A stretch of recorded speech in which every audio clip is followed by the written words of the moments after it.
Oke teman-teman, kita lanjut lagi di part yang kedua terkait dengan mekanisme penarikan dari pinjaman hibah luar negeri.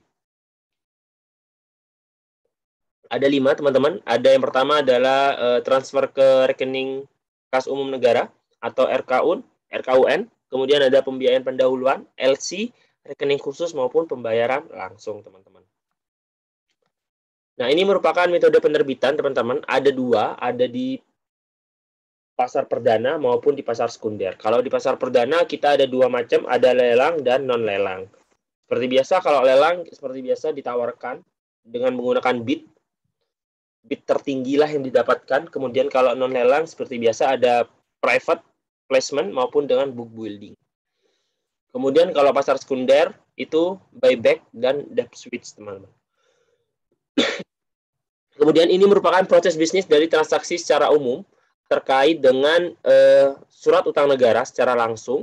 Seperti biasa teman-teman, yang pertama itu adalah persetujuan atas seri, limit transaksi, dan rekomendasi benchmark harga dari surat utang tadi yang dilakukan oleh dealer dari Direktorat Jenderal Pembiayaan dan Pengelolaan Risiko yang dimasukkan kemudian ke dealing room terkait dengan transaksinya yang dilakukan oleh dealer counterparty. Kemudian dealer counterparty tadi mencetak dan mengirimkan dealer tiket kepada pemberi pinjaman atau yang mendapatkan SUN, kemudian menyewakan dokumen transaksi, teman-teman. Kemudian DJPPR MOF itu akan mengumumkan hasil transaksi. Nah, kemudian di sini di 6A itu ada penetapan dokumen hasil transaksi yang akan dikirimkan kepada BISSS untuk dilaporkan kepada peserta karena ini merupakan aplikasi yang berinterface kepada peserta. Kemudian ada BRTGS terkait dengan pembayaran. Nah, di sini teman-teman harus memahami bahwa di 8A itu adalah penjualan SUN oleh pemerintah, kemudian yang 8B itu adalah pembelian oleh pemerintah. Seperti itu ya teman-teman. Nah, kemudian dikelola di dalam DMFAS. Kemudian menggunakan lelang teman-teman di pasar perdana seperti biasa ya. Aku bilang di awal di tadi kalau lelang itu kita menggunakan bidding teman-teman, bidding. Kita akan mencari yang terbesar seperti itu ya teman-teman. Yang pertama adalah DJPPR MOF itu akan mengumumkan adanya rencana lelang seperti itu yang diumumkan kepada si investor. Investor tadi akan melakukan bidding ya, bidding di BIETP Trading Platform. Kemudian data bidding tadi tabulasi alokasinya, kemudian diputuskan di decision support system di awal tadi teman-teman terkait dengan sistem keputusan tadi. Kemudian hasil lelang tadi diputuskan oleh Menteri Keuangan di sini. Ini merupakan keputusan dari Menteri Keuangan. Kemudian dia diumumkan hasil lelangnya teman-teman, diumumkan.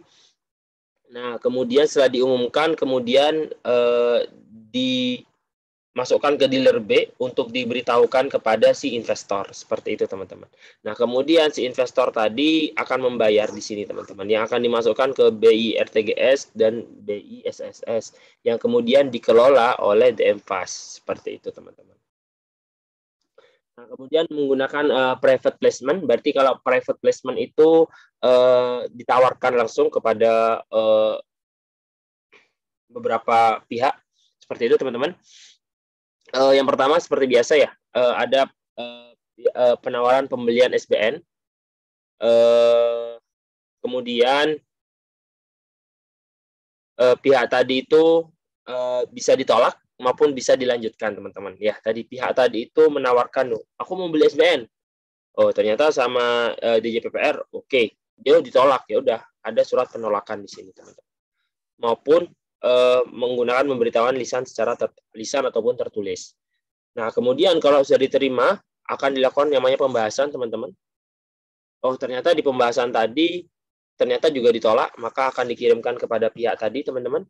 Namun kalau iya, akan dilakukan dokumen kesepakatan, kemudian hasil kesepakatan ditentukan oleh DJPPR Kemenkyu, teman-teman, sebagai pelaksana dari pengelolaan utang seperti itu, teman-teman. Kemudian akan dikirimkan kepada si investor sampai sini. Nah, kemudian yang tadi akan dikirimkan data hasil kesepakatan itu kepada BISS RTGS, yang tadi sudah dikirimkan kepada investor atau pihak yang membeli SBN tadi, kemudian pihak membeli SBN tadi itu membayarkan kepada BISS, kemudian dikelola oleh DM Fast seperti itu. Nah, ini merupakan menggunakan aplikasi ESBN, teman-teman, ya seperti biasa. Yang pertama itu adalah penetapan yang dilakukan oleh DJPPR, kemudian investor itu melakukan order seperti itu. Kemudian ada mitra distribusi SBN Retail Online, teman-teman, registrasi pemesanan. Kemudian jadi bisa langsung secara langsung oleh investor maupun menggunakan mitra distribusi dari retail seperti itu, teman-teman. Kemudian Bank Indonesia itu mendapatkan data penetapan seperti itu. Kemudian Debt Management Finance Analysis itu juga akan mendapatkan data penetapan seperti itu, teman-teman. Kemudian disimponi di modul penerimaan negara akan request kode billing terkait dengan pembayaran SDN tadi. Kemudian ada status pembayaran yang akan dilanjutkan kepada SPAN di modul penerimaan. Seperti itu, teman-teman. Kemudian terkait dengan buyback maupun debt switch SBN, seperti biasa, DJPPR akan melakukan yang namanya pengumuman rencana lelang, seperti itu. Kemudian dilanjutkan di lelang, ya seperti biasa, lelang, kemudian ada penawaran di Movits, gitu kan, laku Movits, kemudian ada pemantauan pelaksanaan lelang oleh DJPPR, kemudian data tadi offering itu kemudian dimasukkan ke dalam DJSS terkait dengan keputusan yang kemudian ditabulasi dan alokasi oleh DJPPR, seperti itu, teman-teman. Kemudian setelah di DSSS ini, maka akan mendapatkan sebuah hasil lelang yang diputuskan oleh Dirjen DPPR, seperti itu, teman-teman. Nah, kemudian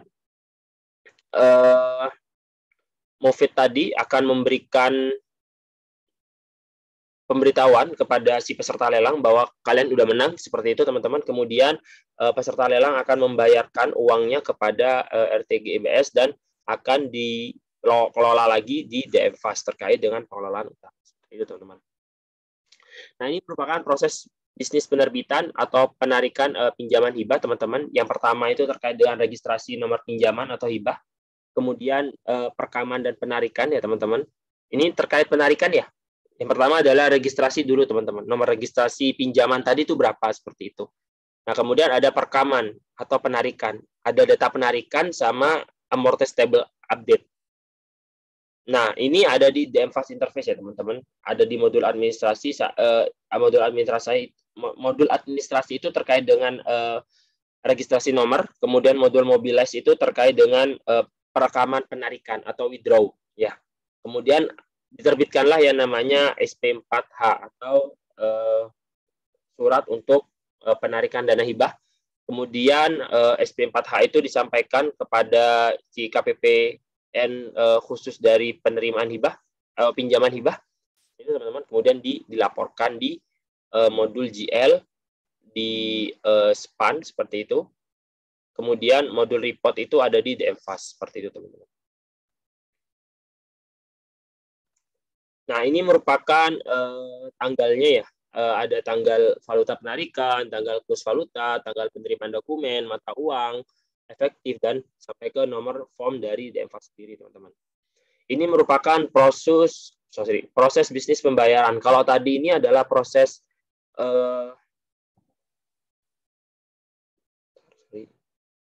ini proses penarikan. Proses penarikan sama halnya dengan yang ini, teman-teman. Proses penarikan.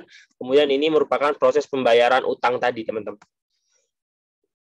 Bahwa pembayaran utangnya seperti biasa, ya, teman-teman. Melibatkan SPM sama SP2D. Seperti itu, teman-teman. Yang pertama adalah rekaman perencanaan pembayarannya. Direkam perencanaan pembayarannya menggunakan DM Fast modul debt service sama modul report.